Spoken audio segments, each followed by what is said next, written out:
E aí, meu caro, boa Meu noite. caríssimo escritor, boa noite. Boa noite, meu amigo. Como é que estão as coisas? Estamos aí, estamos nessa de tentar fazer uma humilde homenagem, né, a esse que foi um dos maiores escritores do século XX, rapaz. Eu pensei em fazer isso há muito Perfeito. tempo, Elton, porque você é um escritor, você tem toda uma carreira que está iniciando, tem algumas publicações e tal, e mais do que isso, você é um dos fãs da literatura do book, né?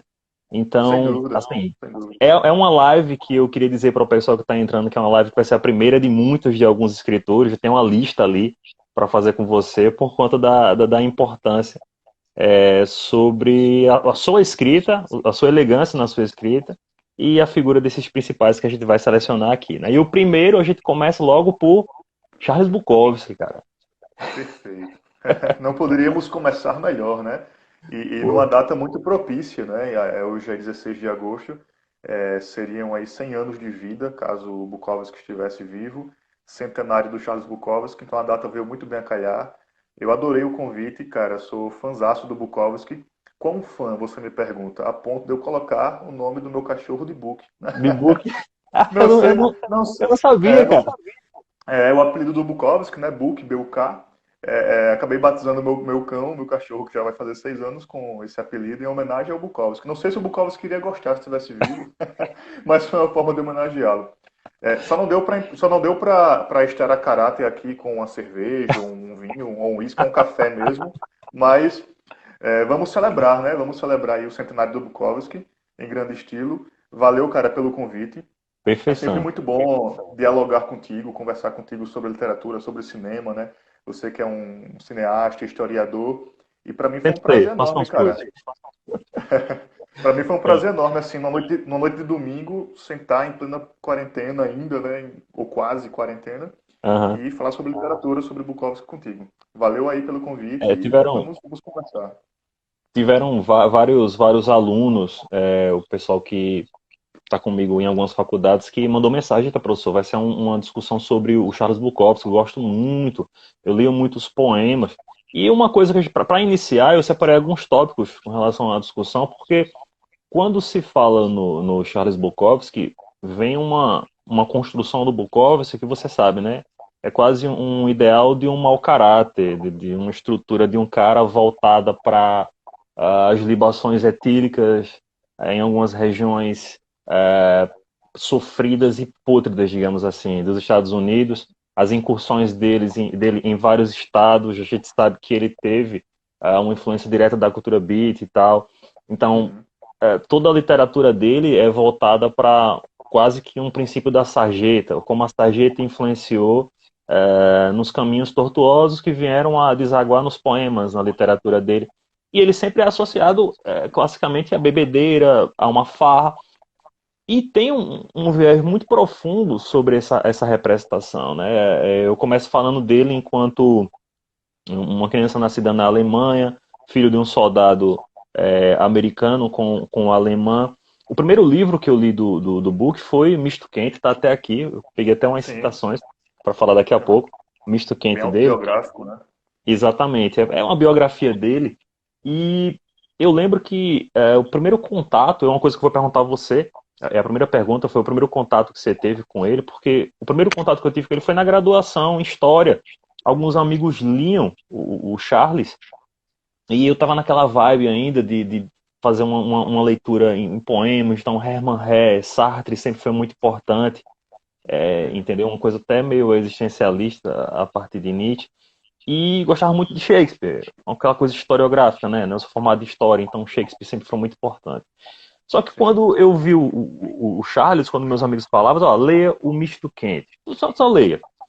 E quando eu li, eu percebi que aquele devaneio de uma representação em que se viam as florestas, a neve que escorria, ou o primeiro orvalho da flor, em Charles Bukowski eu não ia encontrar nada disso, porque isso fazia com que ele dormisse, cara.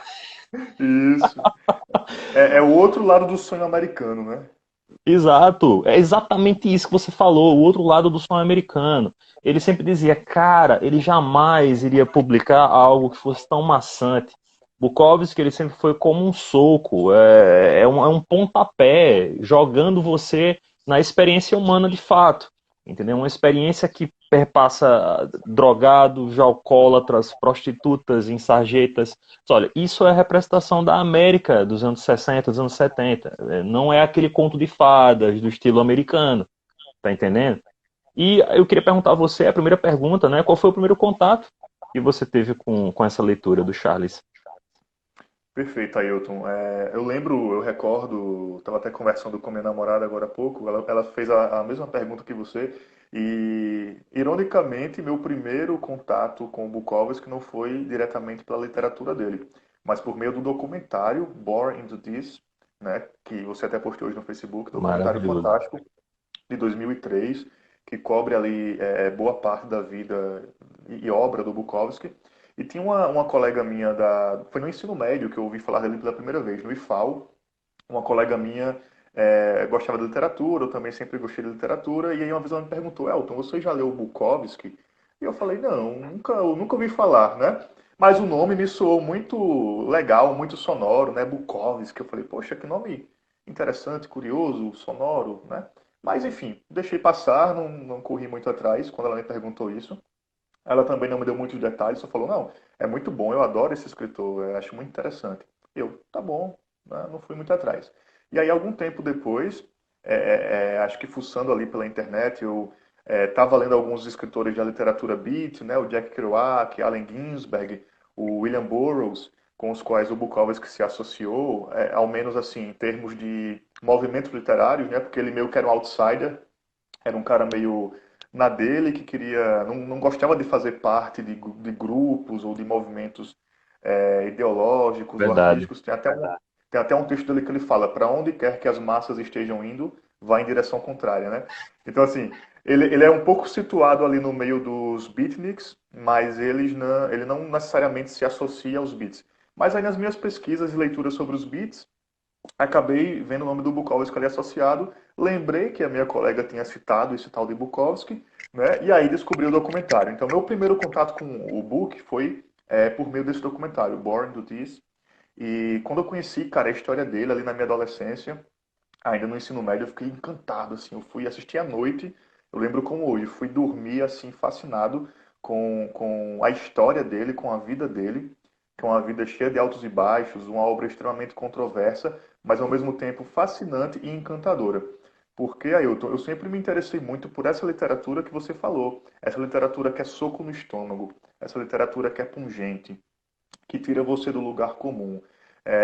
Eu gosto muito de poesia, escrevo poesia, mas eu não gosto muito dessa poesia que só falando sobre flores e sabiás e o nascer do sol, sabe? Eu gosto da poesia ali que toca o dedo na ferida, da poesia que fala sobre a realidade de uma forma lírica, de uma forma diferente. Gosto muito do Drummond, porque para mim ele é um dos poetas que traz isso. Ele fala sobre esses temas dessa forma.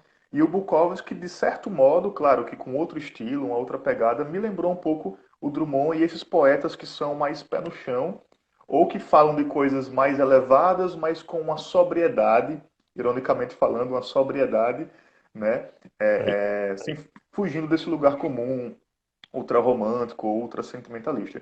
E aí depois do documentário, né, do Born to This, eu fui ler os poemas dele, fui ler uma coletânea de poemas e daí para frente fui buscando as coletâneas de contos, né, as crônicas, os romances, mas o primeiro contato mesmo foi pelo Doc. Born to Into This, né?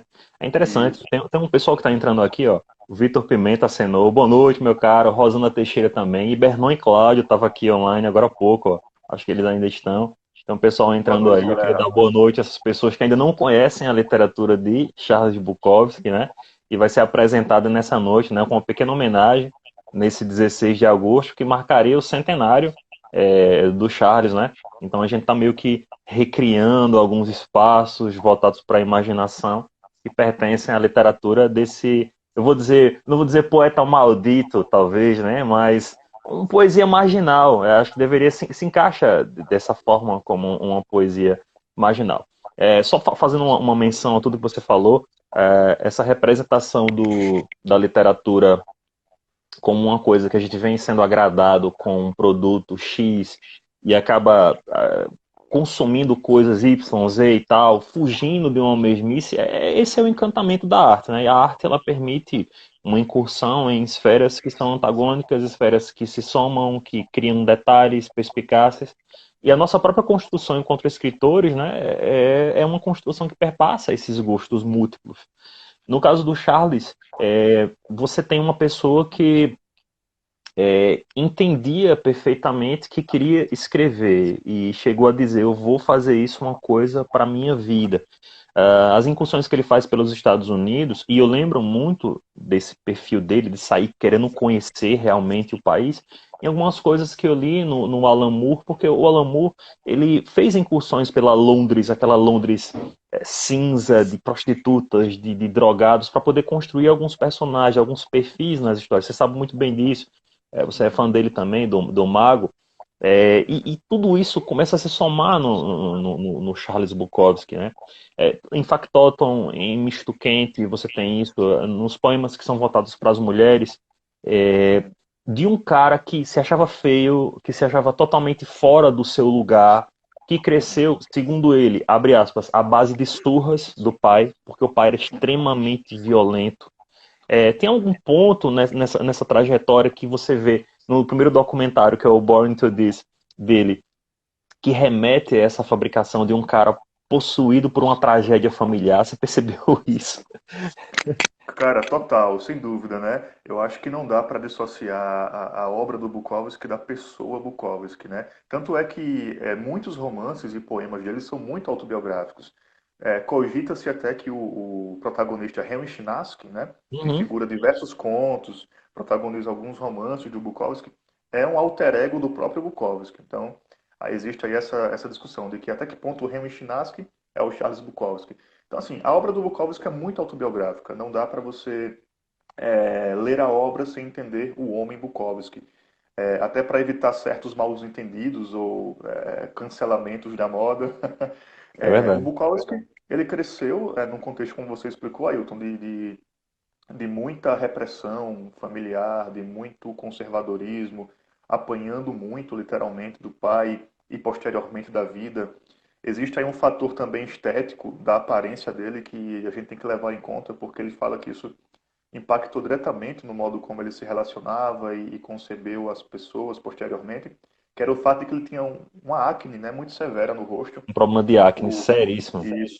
O rosto dele era muito afetado pela acne na juventude, mesmo na vida mais madura, na velhice, as cicatrizes permaneceram na face dele. E aí ele era considerado um cara feio, né? Não tinha muito sucesso nas conquistas amorosas mais tradicionais, digamos E com assim. relação às conquistas amorosas, ele fala muito sobre isso, né? Porque eu acho que Exato. a introdução dele a essa sexualidade é muito vigente na obra. E ele vem dizer em alguns pontos, e se você vê no documentário, desculpe interromper você, porque a gente fica lembrando Não, de vários sem dúvida, pontos, pode né? falar. Tem uma catarse, na verdade, da Uhum. construção dele. E em alguns pontos ele diz: olha, as mulheres chegaram na minha vida tarde demais. Isso. Eu não sei de onde vocês tiraram esse cara que chegava nos lugares e criticava. Para quem quiser ter uma introdução sobre o Charles Bukowski, não vá necessariamente para Mosca de Bar, para o Barfly, que é um dos filmes que Uhum. saiu com o Mickey Rourke. Você não vai ver Charles Isso. Bukowski ali. Ele dizia sempre: cara, eu não sou esse personagem que Mickey Rourke tentou recriar pelo Schroeder aqui Exato. no cinema. Eu não chegaria jamais num bar cantando vitórias. Não era assim. É o cara que ficava no canto, no escuro, né? Mas pode prosseguir, eu só era um ensejo. Perfeito. Perfeita colocação, Ailton. Pode interromper a qualquer momento, tá joia? O diálogo vai fluindo dessa forma mesmo, vai sendo construído assim. Mas, de fato, o Bukowski, eu costumo dizer que a grande mídia, o cinema ou outros setores da mídia mais comercial fazem com ele, ou fizeram com ele, um pouco o que certos setores fazem com Stephen King também. Tanto o Bukowski como o Stephen King são escritores extremamente ricos, profundos, mas ao mesmo tempo extremamente populares. Eles têm um apelo popular de massa muito grande.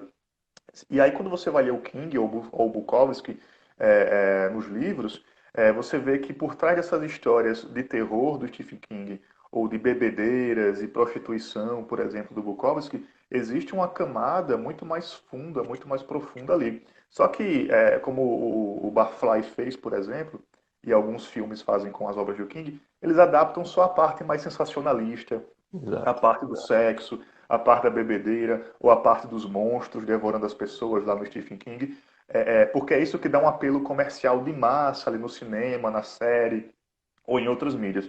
Mas, de fato, então concordo com você, né? As adaptações para outras mídias nem sempre são a melhor introdução. Procurem ver a fonte mesmo, Uhum. buscar a fonte, porque é ali que você vai ter acesso à obra como um todo, né?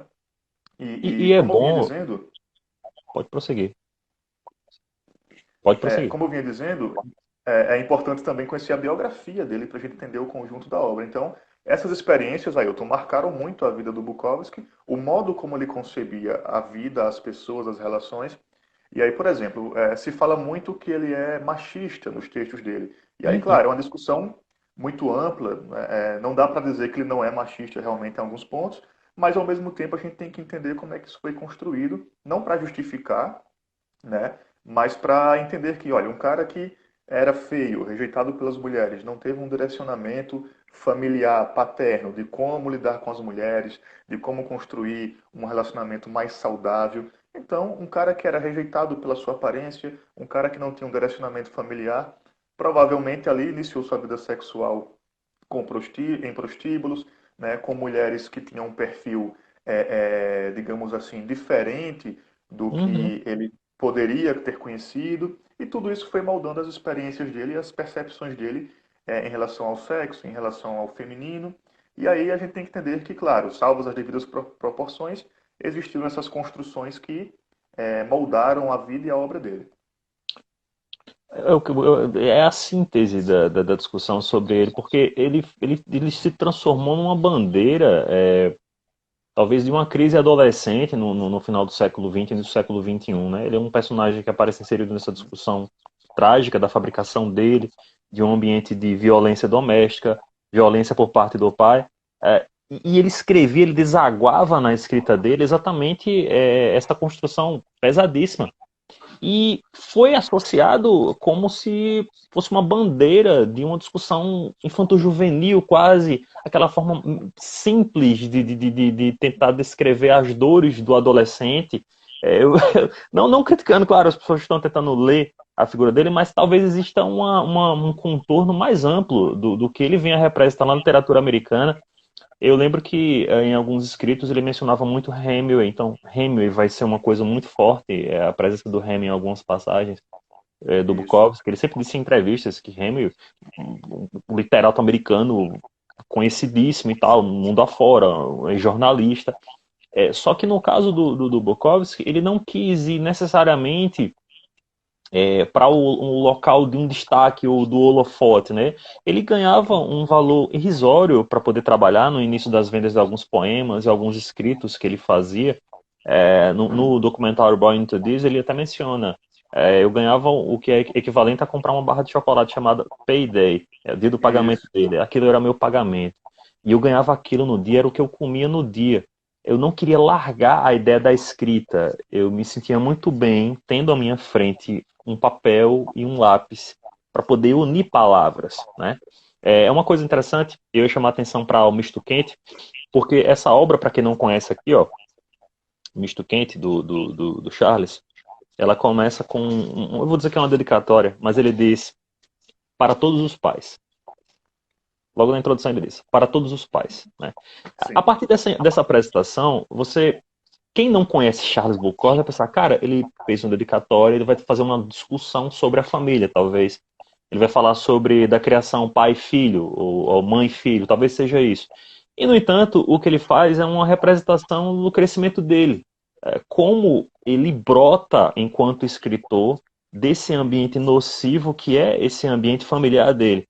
Eu queria ler só uma passagem. Eu sei que a gente está nessa catarse de fazer o relembrar de algumas passagens que são épicas, mas ele Perfeito. inicia a discussão, ele diz o seguinte: a primeira coisa de que me lembro é de estar debaixo de alguma coisa. Era uma mesa. Eu via uma das pernas de madeira, via as pernas das pessoas e um tanto da toalha que pendia no ar. Era escuro lá embaixo. Eu gostava de ficar por ali. Isso deve ter sido na Alemanha. Eu devia ter 1 ou 2 anos de idade. Era 1922. Eu me sentia bem debaixo da mesa. Ninguém parecia saber onde eu estava. A luz do sol escorria sobre o tapete, sobre as pernas das pessoas. A luz do sol me agradava. As pernas das pessoas eram desinteressantes, diferentemente da toalha que pendia da mesa, diferentemente da perna da mesa, da luz do sol. Você é apresentado a uma literatura em que você vai ver um personagem que talvez. Ah, Edmilson entrou agora. Boa noite, Ed. Opa, grande Edmilson, boa noite, cara. Bem-vindo. Nossa, caríssimo. A cara tem uma discussão aqui que você tem que participar daqui a pouco, viu? Mas deixa eu prosseguir com esse Chegou ensejo na da hora certa. introdução de Misto Quente. Em Misto Quente, nessa introdução, você tem um personagem que está nas sombras. Ele se esconde, talvez dos pais, talvez de um ambiente fraternal que ele possa encontrar nos amigos. Essa forma de esconderijo dele é o que vai tomar talvez o substrato, isso é um ponto de vista particular, na literatura. Ele vai ser reconhecido pela literatura. Ele veio ao mundo, ele não tenha sido parido ao mundo, ele vem ao mundo nessa aparição que é apresentada na literatura dele, nos escritos dele. Eu lembro que em Born Into This, ele chega a dizer, o meu pai, ele pedia para que eu cortasse a grama, e se em dado momento ele chegasse do trabalho e um ponto da grama tivesse mais alto que o outro, eu levava uma surra. E era uma surra absurda que ele levava. Pelo menos ele tece esse comentário em Misto Quente. E minha mãe ficava observando à distância, eu sendo espancado violentamente por aquele covarde. Ele se retrata dessa forma. Até que houve um dia que eu comecei a levar uma surra e eu parei de chorar. Foi naquele momento, o último momento que eu apanhei do meu pai. Eu não sei se chega a ser uma colaboração que ele dá para o que vem pela frente, né? Ele abre uma comporta da construção dele com essa afirmação. Mas ele disse que quando ele parou de lamentar, eu entendo dessa forma, quando ele parou de lamentar das coisas da vida, foi que ele conseguiu começar a viver, digamos assim, né? É uma introdução que eu faço, também é uma provocação nesse sentido. Cara, esse trecho é fantástico porque casa muito bem com uma percepção que eu também tenho sobre o Bukowski. O Bukowski é aquele tipo de escritor que escreve e fala não necessariamente aquilo que a gente gosta de ouvir, mas aquilo que a gente precisa ouvir, né? E uma das coisas que eu acho muito bacanas nele, tem um aspecto formal também da escrita dele, que eu vou falar daqui a pouco, mas a Uhum. parte do conteúdo, a parte temática, me agrada muito e me chama muita atenção e o diferencia radicalmente de muitos escritores, porque é como você falou, Ailton, ilustrado por esse parágrafo aí do Misto Quente, a partir do momento em que ele parou de chorar, foi que ele começou a viver. Então, o Bukowski, ele é aquele escritor que fala o seguinte: a vida é dura, a vida é difícil, a vida é cruel, a vida nem sempre é bela, mas nós estamos aqui e vamos fazer o nosso melhor sobre isso. Então, o Bukowski não é aquele escritor que fala que a vida é cruel se lamentando. Meu Deus, a vida é triste, o que é que eu vou fazer? Né? Eu imagino assim, que se eu encontrasse alguns escritores falando sobre a vida, eu encontraria ele chorando, né? Você lê o texto, você imagina que você encontraria esse escritor chorando. Já o Bukowski não, você encontraria ele com um bom uísque na mão, né? Ou talvez um cigarro, olhando assim com um olhar meio perdido pelo horizonte, dizendo: a vida é dura, mas foda-se, vamos lá. Né? É Então, isso. de forma bem coloquial, para falar num linguajar bukowskiano, né? Ele me passa essa sensação quando eu leio. Ele mostra as agruras da existência, ele mostra o lado pesadelo do sonho americano, ele mostra o lado cheio de ódio do amor, o lado cheio de destruição do suposto discurso de paz da democracia estadunidense, mas ele faz isso com uma certa seriedade, uma certa sobriedade e uma certa tranquilidade, uma serenidade até, né? Ele encara o abismo sem ter medo de que o abismo o encare de volta, né? E como eu falei, muita gente não gosta dele porque ele fala sobre os abismos, mas os abismos existem. É preciso falar sobre isso. E se puder se falar sobre os abismos com estilo, com lirismo, com poesia, melhor ainda, né? E aí você comentou até sobre o estilo mais direto do Bukowski, e cara, para mim é uma das coisas que me faz também gostar muito dele, porque o Bukowski, ele para muita gente é até simplista o modo como ele escreve, mas eu acho muito legal, porque ele não perde tempo com firulas, ele não perde tempo buscando adjetivos rebuscados ou advérbios o tempo todo, né? O texto dele é muito de substantivo e verbo, né? É muita ação. Mas Explico olha, ele. só voltando à nossa construção, você me falando sobre a estética dele. Eu sei que você é fã de Stephen King. E como você falou, Stephen King fala dos monstros, ele cria monstros e espaços que são de pesadelo, para falar de um pesadelo que é a vida real. Eu acho que um dos caras que mais me abriu a mente para esse pesadelo da vida real, eu acredito que tenha sido Bukowski em alguns escritos dele. Eu lembro que no documentário Um Bar Into This, onde você tem várias afirmações dele, tem alguns vídeos bem particulares que ele fazia na casa dele, né? É uma proposta bem enriquecedora aquilo ali. Se você quer conhecer ele, um perfil bem direto dele, assista aquele documentário, é muito rico. Mas uma coisa legal que ele fala, fora os detalhes que a gente vê contido na biografia dele do Misto Quente, é o quanto a literatura, o fato de escrever, salvou a vida dele, porque você tinha uma apatia no personagem dele, uma apatia que eu acho que acompanha grande parte dos homens inteligentes, né? A gente sente uma apatia pelo fato de reconhecer o mundo, de perceber o mundo à sua volta. Isso traz um transtorno, traz uma coisa quase apática, né? Saber demais, digamos assim. Não vou entrar numa vibe niilista, mas tem muito disso na configuração do book. E uma das coisas que eu vi associado nos pequenos vídeos dele era a amizade dele com algumas estrelas, a amizade dele com o Champagne, por exemplo, né? O ator Champagne Sim. nutria essa amizade muito forte por ele. Em algumas viagens para os Estados Unidos eles se encontravam. E tem uma passagem de um escritor que me foge agora o nome, que era jovem, estava tipo entrando na graduação e gostava muito de uma garota, cara. Isso está no documentário para quem quiser assistir depois. Sim, sim. Era um pintor. Eu também esqueci o nome dele. Tem um Você lembra cabelão, disso? né?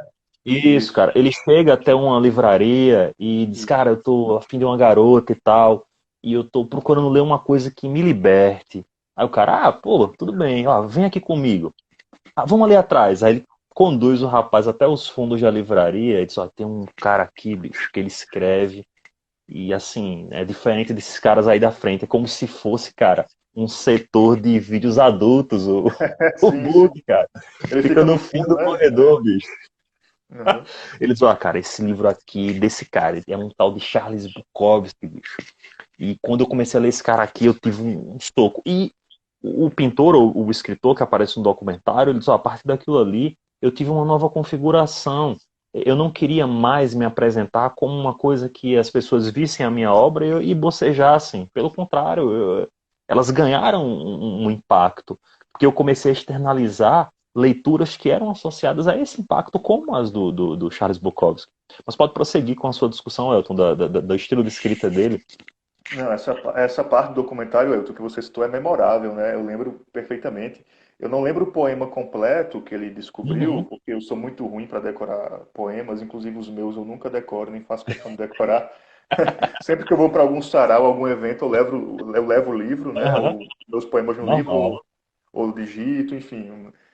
Mas o poema diz mais ou menos assim: há coisas piores na vida, é, há coisas muito piores na vida, muito ruins na vida, mas a gente leva um tempo para percebê-las, e quando a gente percebe-as, já é tarde demais, e não há nada pior do que tarde demais.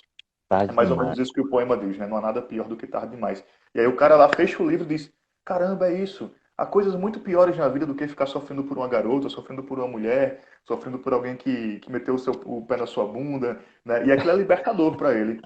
E é muito legal você destacar essa parte, Ailton, porque o Bukowski, como a gente estava comentando, ele é muito destacado até por uma motivação comercial, sensacionalista, para que isso atraia o público, para que isso venda mais as obras dele.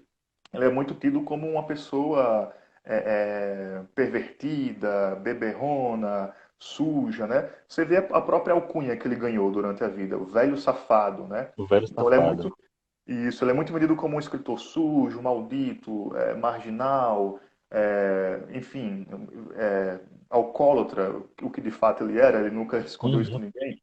Mas por trás de tudo isso, existem muitas virtudes na obra dele e existe esse aspecto de libertação, de você confrontar essas nuances mais obscuras da vida, mais obscuras da realidade, não como forma de você se esquivar e, como eu disse, chorar por conta disso, mas como uma forma de você até se libertar. E quantas pessoas, a exemplo desse cara no documentário, se libertaram a partir do Bukowski? Eu fui uma delas, né? Eu, na minha adolescência, Uhum, tive ali contato com muitas, ou a confirmação, na verdade, com muitas agruras da realidade a partir do Bukowski, né? Eu observava ali as hipocrisias das relações humanas, as hipocrisias das relações sociais, e me perguntava, pô, será que é isso mesmo? E aí quando eu li o Bukowski, pá, toma aquele soco na cara, aquela confirmação, é isso mesmo. Beleza, então se é isso, o que é que nós podemos fazer em relação a isso?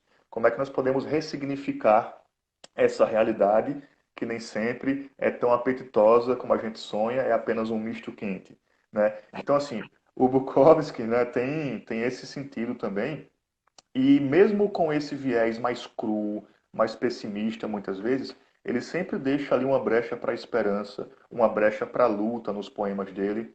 E aí existem vários poemas e vários textos dele que comprovam isso. Um exemplo uhum. disso é o Pássaro Azul, né? Um dos Pássaro Azul é poemas mais lindíssimo. famosos dele. Roll the Dice, o Role os Dados. Outro poema bacana, que começa mais ou menos assim. Até separei aqui um trecho. Uhum. No Role os Dados ele fala: se você vai tentar, vá até o fim. Se não, nem comece. Se você vai tentar, vá até o fim.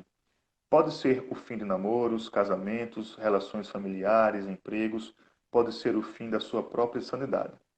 Vá até o fim.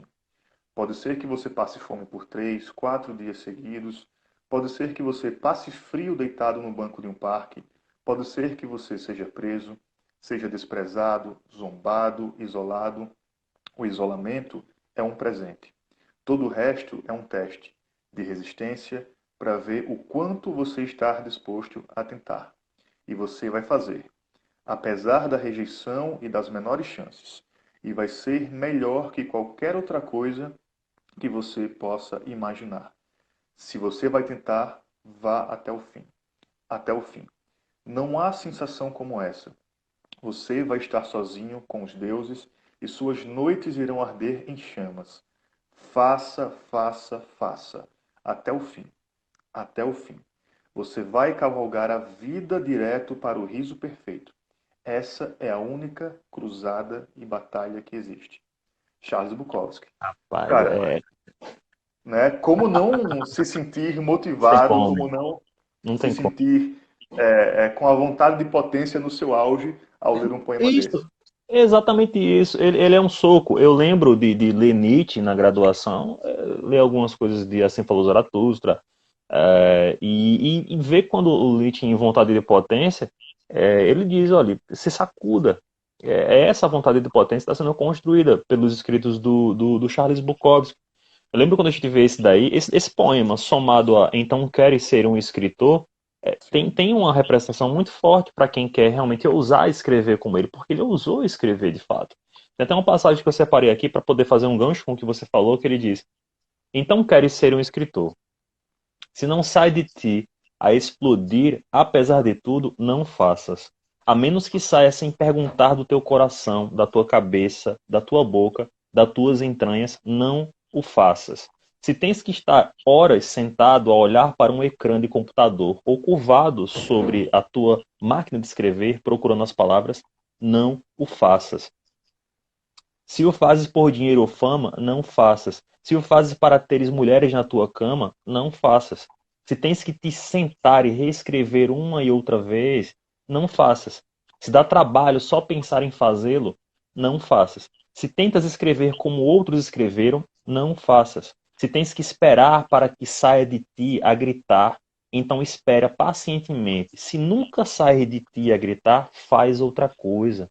Se tens que o ler primeiro a tua mulher, ou namorada, ou namorado, ou pais, ou a quem quer que seja, não estás preparado. Não sejas como muitos escritores, não sejas como milhares de pessoas que se consideram escritores. Não sejas chato, nem aborrecido e pedante. Não te consumas com autodevoção. As bibliotecas de todo o mundo têm bocejado até adormecer com os da tua espécie. Não sejas mais um, não faças. A menos que saia da tua alma como um míssil. a menos que o estar parado te leve à loucura, ou ao suicídio, ou ao homicídio. Não faças. A menos que o sol dentro de ti te queime as tripas, não faças. Esse poema, que é direcionado a quem quer começar a escrever, isso tem uma ligação muito forte com o epitáfio dele, né? Com a inscrição Don't Try. tumular dele, né? Pois É, é, o Don't Try, todo mundo falando, pô, senhor, por que que tem o Don't Try lá no túmulo do Charles Bukowski? Cara, essa pergunta aí, você tem duas formas de responder. Ou indo para fazer uma leitura do que ele já escreveu, tentando reconhecer realmente ele, ou se jogando na vida, porque eu acho que todo escritor que ousa fazer o que Charles Bukowski ousou fazer, né, tem esse como é que chama? Eu vou dizer, tem essa característica, tem que ter essa característica para poder vencer. O Charles, ele chega a vencer num momento que, segundo ele, era tarde demais. A fama chegou tarde demais, as mulheres chegaram tarde demais, mas, no entanto, eu consegui criar uma trajetória, né? E ele diz, um dia vocês lembrarão disso que eu mencionei. De fato, nós estamos celebrando o centenário do cara aqui e tentando revitalizar pontos e arguições do pensamento dele, e se chocam com a necessidade de ter vontade, vontade artística, eu vou dizer, externalizar artisticamente, né? O que é que você faz, Elton, quando você escreve, quando você faz os seus estudos acerca de alguns pontos de escritores que você gosta, como Stephen King, brota um sentimento em que você pensa, cara, eu podia escrever uma coisa também. E sim, os que sim, não com certeza.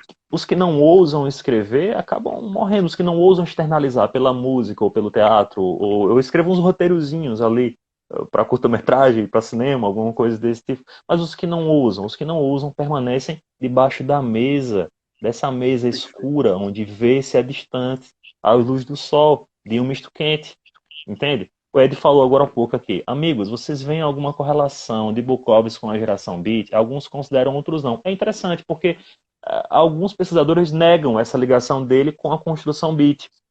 Dizem, olha, Exato. ele realmente ele não fazia parte daquilo ali. O que ele usava era em outra esfera. Só que o período em que começam as publicações dele está muito associado com aquela coisa do movimento hippie, aquela coisa de uma cultura voltada para o LSD, entendeu? E eu não sei, tem uns que dizem que sim, outros que dizem que não. É muito complexo, porque a gente está estudando Exato. os recortes temporais da fabricação de um artista. Exato. É como a gente comentou, Admilson, no começo da live, algumas pessoas o associam, outros não, alguns críticos situam ele junto à geração Beat só para encaixar ele em algum movimento literário, mas ele próprio nunca se identificou, né, nunca se relatou como um escritor da geração Beat. Como eu disse, ele meio que era um movimento de um homem só, um cara meio outsider, meio na dele, não era uma das pessoas mais sociáveis do mundo, né? Era um pouco misantropo. Então, até por isso, ele não se situou muito bem nos grupos ali, porque a geração Beat criava muitos grupos, né? O Allen Aham. Ginsberg, o Jack Kerouac, o Burroughs, o Ferlinghetti. Então, o Bukowski talvez tenha sido associado mais à geração Beat por questões formais e estéticas, especialmente da poesia dele, que era poesia de versos livres, sem uma métrica definida, seguindo aquilo que o Jack Kerouac também fez no On the Road, que é o Isso. fluxo de consciência, né? Então, talvez por uma questão mais estética, mais formal, ele tenha sido associado aos beats. Mas na parte contextual, na parte do conteúdo, eu acho, particularmente, eu acho que ele se difere bastante dos beats, porque os beats, eles viviam ainda um pouco o verão do amor, o sonho da era hippie, o sonho de uma revolução transcendental e cultural, de que as coisas Uhum. iam mudar, de que a era de Aquários ia chegar e que a sociedade ia ser transformada por meio do amor e da paz. Já o Bukowski não, ele dá, não, LSD. besteira. Bukowski é como se fosse aquele tiozão que chega e diz, cala a boca, seu bando de moleque, besteira, isso não vai mudar É. nada, entendeu? O sonho acabou, the dream is over, a realidade é essa, bora comer misto quente com chocolate lá Payday e fazer o melhor que puder com isso, sabe? Então o E é Bukowski isso. ele tem essa outra pegada nas obras dele. E a gente está falando sobre a estética de um artista. Os estudiosos da literatura sempre querem enquadrar um personagem a um grupo. Se a gente for discutir qualquer grande literato, vai dizer, olha, esse cara aí nasceu da ressaca das drogas dos anos 70, ele nasce nos anos 80, tem uma contracultura ali, quase como um movimento gótico. A gente tenta associar, ou como historiador ou como literato, enquadrar esse personagem dentro de uma esfera de discussão para poder realmente fazer o estudo sobre ele. Só que o Uhum. Book, ele odiava esferas. Isso. O Book Tentar era enquadrar alheio. ele é Não totalmente o tem contrário do que ele como. queria, né? Era alheio a esferas, pô. O cara começou a dar, fazer discursos em bares e rodeavam pessoas. E as pessoas diziam, pô, paga uma cerveja aí pra ele que ele começa a falar. As pessoas queriam ouvir realmente o que ele tinha a dizer. O Ed falou aqui, e-book sempre foi mais pé no chão. Pois é, e esse pé no chão Exato. revela um contorno de não importância com a fama. Não estava se importando com a fama. Eu não quero fazer parte. Tem esse período que ele trabalha nos Correios, ele teve vários problemas com essa coisa dos Correios. Ele pede para sair, depois volta E para os Correios, porque ele desenvolve hérnias. Ele quis ter um dinheiro em um momento da vida dele para dizer: olha, eu vou ter essa grana aqui para não morrer de fome. Eu estou numa certa idade, então vamos prosseguir. Ele nunca deixou de escrever. Ele sempre diz: ele nunca deixou de escrever. Teve alguns romances, mulheres que iam e que voltavam. Em alguns momentos eu lembro de Hemingway falando da representação da mulher em algumas obras, onde ele até faz questionamentos. Essa mulher faz com que você a deseje num sentido em que você possa morrer, porque se for é a única forma que vale a pena viver. É dessa forma. Hemingway tem muito disso, né? Ele pega essa coisa do Hemingway de dizer, você é capaz de matar e morrer por isso? Se isso. você for, meu irmão, então faça. Ele pega isso do Hemingway e leva dentro do coração em tudo que ele escreve, pô. Isso. Ele transporta essa premissa do Hemingway, que seria para a mulher, né, para o sexo feminino, para a literatura, né? Você vê que tem até uma foto muito icônica do Bukowski beijando a máquina de escrever. Então a literatura era assim a amante máxima dele e ele Aham. vivia para isso. Ele publicava muito. A fama, como você falou, veio tardiamente, mas ele fez da literatura, da escrita, a paixão, o ponto de fuga dele de uma vida extremamente sem sentido, de uma vida massificada, de uma vida desestruturada. Ele conseguiu, de fato, encontrar salvação e salvar muita gente, ainda que de uma forma um tanto torta, de uma forma pouco Verdade. convencional, por meio da literatura. Mas é isso. Eu ainda prefiro, como disse Ailton no começo, uma literatura torta, uma literatura pungente, uma literatura transgressora, mas que impacta você e causa mudança, do que uma literatura, uma arte tranquila, mas que te deixa no lugar comum, não te toca e não te tira da zona de conforto, sabe? Então, nesse sentido, eu fico com o Bukowski. Ela tem que. A literatura tem que chacoalhar, ela tem que pegar naquela beca ali e fazer um esganar, né? Ele dizia: os meus poemas são arranhões no chão de uma jaula. Eu Isso, tento juntar umas poucas palavras aqui, mas a degradação está no dia a dia. Estamos falando de uma forma de degradação. E como ele disse, eu falei agora há pouco, né? Um dia vocês dirão, Bukowski tinha razão. Se não for exato. para sofrer desse jeito, não tente. O Don't Try, que está lá na lápide dele, é exatamente sobre isso. Se você Isso. não tem Aí, coragem, pode falar, Ailton. o Don't Try, só para não esquecer da lápide dele, eu tinha também várias interpretações, né? Porque o Don't Try, em Tem uma até que eu português, em coloquei inglês, aqui. em inglês significa não tente. Mas, Não tem. salvo engano, o Don't Try em inglês também é usado para não ouse, tipo, não ouse. E além do Don't Try, tá lá uma imagenzinha, um desenhozinho de um boxeador, né? O Bukowski era Exato. fã de boxe, e aí tem uma imagem de um boxeador com os punhos em riste e o Don't Try. Aí eu falava, ué, esse Don't Try significa não tente, ou será que significa tipo, ó, não ouse, não chegue perto? Não chegue Mas aí, perto. lendo uma entrevista da filha dele, acho que Marina Bukowski é o nome, Tem? não, perdão, de uma das esposas, a Linda Bukowski, ela dizia que aquele don't try, na verdade, tinha relação com uma coisa que ele falava muito em vida, que era o seguinte, ó, não tente, faça. Porque Isso.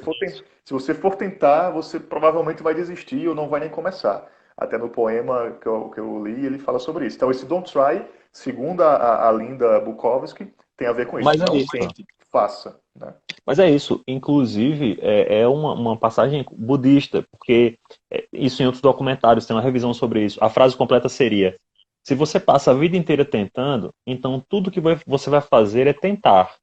Então não tente, faça. É isso, Isso, essa é a perfeito, concepção. perfeito. O funeral dele é cheio dessa coisa, né? E até um momento da finitude da vida dele, ele dizia: não espero pessoas aqui, vão perder tempo aqui, o que, é que vocês estão fazendo aqui? pelo amor de Deus, vão embora. Ele não gostava muito de gente, né? Não, Ele cara. suportava ali algumas pessoas por uma hora, duas, as companheiras que ele arrumava ali, mas ele não era muito chegado a grandes aglomerações. Eu acho isso é uma coisa bem particular. A gente tece, nos heróis que a gente lê, da filosofia da literatura, a gente tece uma biografia bem particular no nosso inconsciente sobre as medidas que levaram tal figura a criar arte ou a criar o seu trabalho, né? E sobre o Book, eu fico imaginando que ele era tão decepcionado com os rumos da humanidade que ele queria externalizar isso em forma de poesia.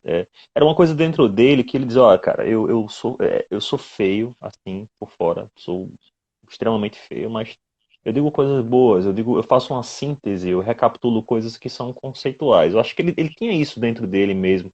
E ele fugia do holofote, ele não queria aparecer. Ele queria que a palavra dele tivesse significado. Teve gente que falou aqui, Book, um dos grandes poetas da América, já dizia Sartre, muito bom. Sobre essa Isso. coisa do Sartre, tem umas controvérsias sobre se realmente ele disse isso.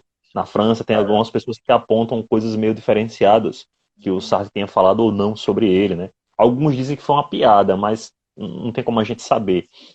O fato é que a literatura dele foi para o mundo, a literatura dele fez reconhecer uma América destroçada, uma América aos pedaços, por assim dizer. Uma América que sofria uma convulsão ali de um processo capitalista que destruía, que associava elementos que eram desumanos. É isso que você vê. A poesia dele sobre os mísseis, a poesia dele sobre o degradado homem moderno no seio capitalista. Você vê isso, cara. Exato, É, exato. O próprio poema que dá nome ao documentário, né, Born to This, o uhum, Nascido disso, ele fala, nascido disso.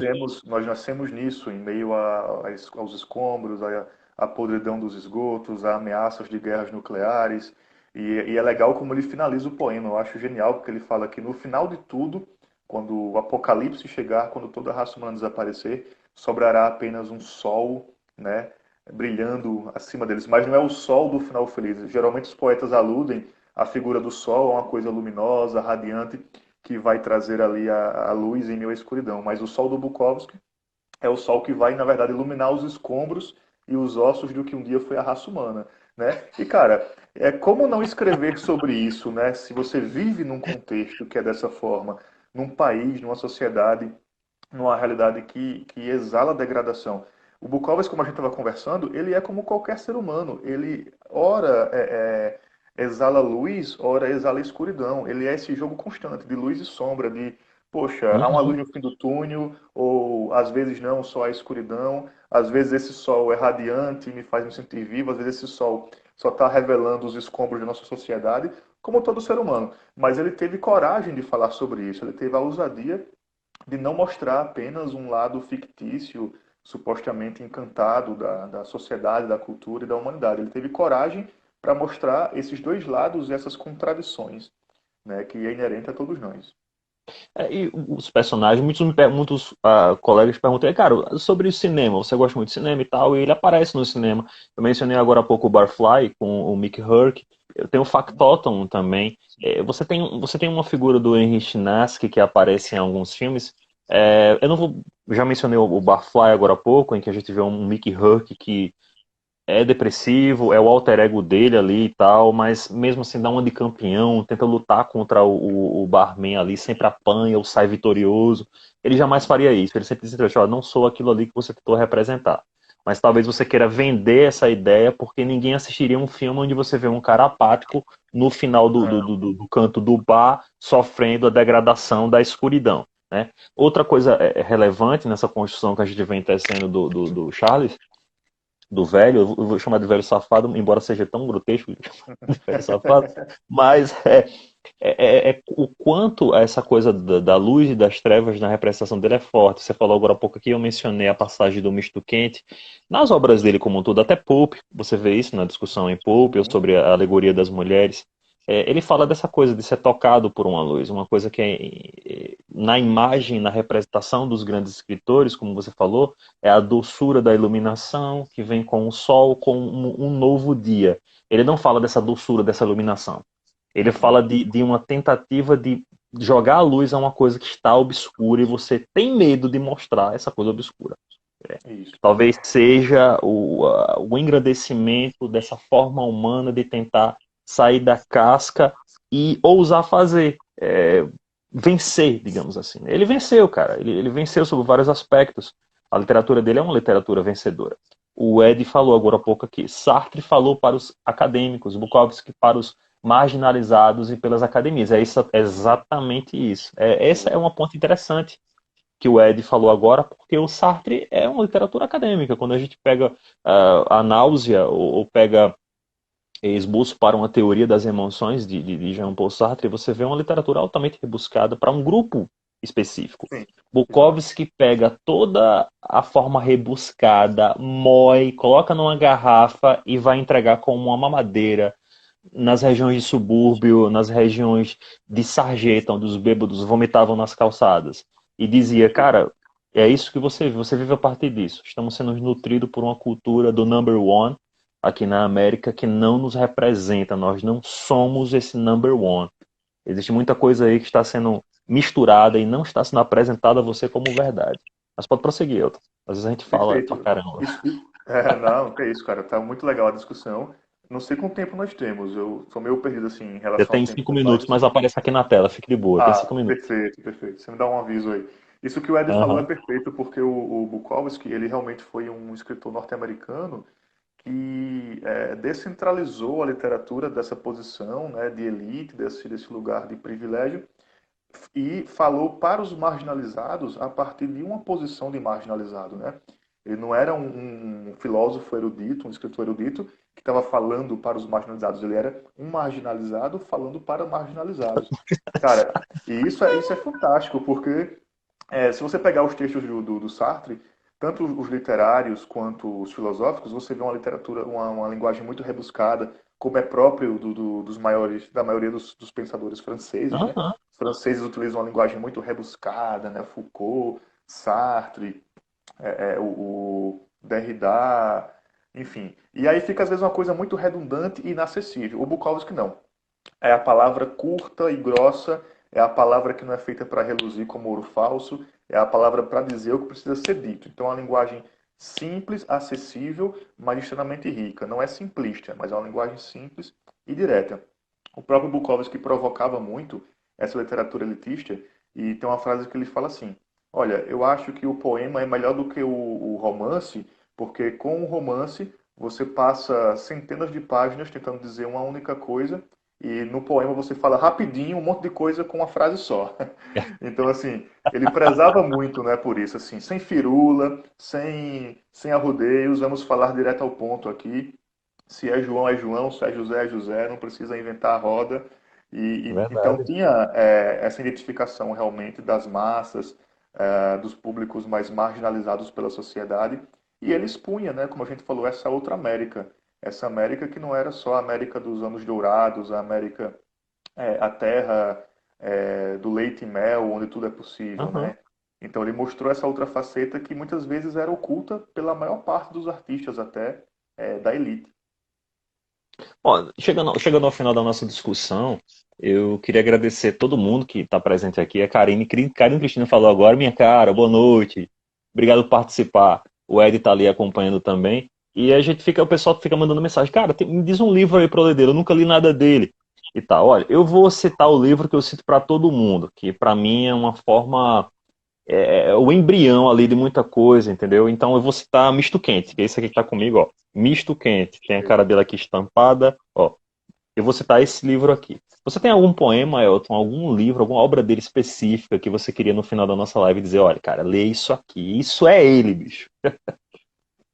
Cara, perfeito. O Misto Quente é uma boa pedida, né? No sentido de ser um livro do gênero romance. Para Uhum. quem quiser começar a ler Bukowski, vai entender muito bem a obra dele e até a vida dele a partir do Misto Quente, né? Mas para quem quer começar pela poesia ou conhecer a poesia dele, eu acho que O Amor é um Cão dos Diabos é um Perfeito. excelente livro de poesia, assim, com poemas muito célebres dele e alguns dos melhores que ele escreveu estão desse livro. Então, O Amor é um Cão dos Diabos. Fica aí minha recomendação. Rapaz, e é uma coisa gigantesca, né? Porque a gente começa a fazer esse recapitular de algumas formas da escrita, a coisa da estilística de cada autor, e não ter rédeas em Bukowski é um encantamento.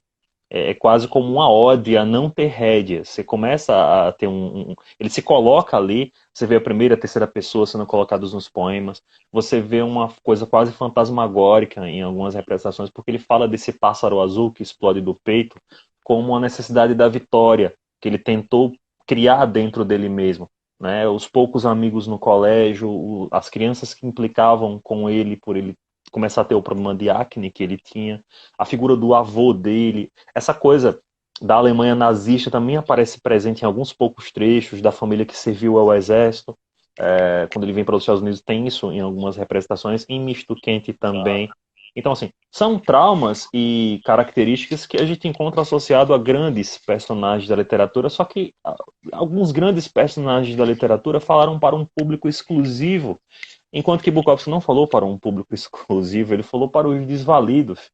Então, toda aquela expressão encantada da palavra, como você falou, ela é esmiuçada num detalhe e no tipo de representação, eu vou dizer que era engolido, como o que se bebia nas garrafas, nas sarjetas americanas em algumas regiões, mas ia para o público de uma forma muito mais simplória do que necessariamente os escritos rebuscados dos principais filósofos. Eu não vou criticar, obviamente, os clássicos, mas era Sim. nesse sentido que se tem essa apresentação da poesia de Bukowski, dos romances de Charles Bukowski, né?